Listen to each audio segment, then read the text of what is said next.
मेरा नाम मंजूर अहमद सुमरो है। मैं एज ए मेडिकल मेरा काम है फील्ड। और बड़ी बात यह है कि हम 7 में रहने वाले और मुर्शिद हज़रत कलंदर लाल शहबाज के अकीदत वाले हैं।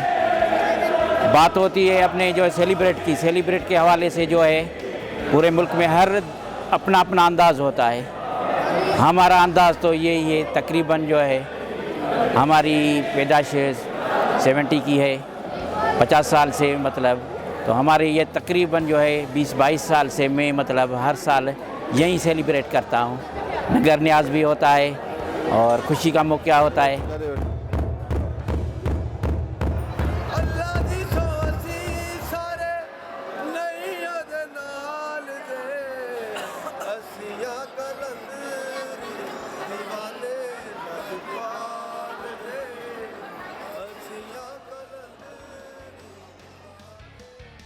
यहाँ पे नए साल की शुरुआत मुर्शिद लाल सरकार की हाज़िरी से होती है, क्योंकि लाल शहबाज कलंदर की ज़ियारत करके हम लोग आने वाले साल के लिए नई खुशियों और नई कामयाबियों की दुआएं मांगते हैं और पुराने साल में जो तकलीफ़ें हमने काटी हैं उससे छुटकारे की भी दुआएं मांगते हैं। तो इस वजह से पूरी दुनिया से लोग चल के लाल शहबाज की दरबार पे आते हैं। लोग यहाँ पे आते हैं अपनी मन्नतें मुरादें लेके, और उनकी ये मन्नत होती है कि साल का जो पहला दिन है और पहली रात है, अगर हम इस दरबार पे गुजारेंगे तो पूरा साल इस रहमतों में गुजारेंगे।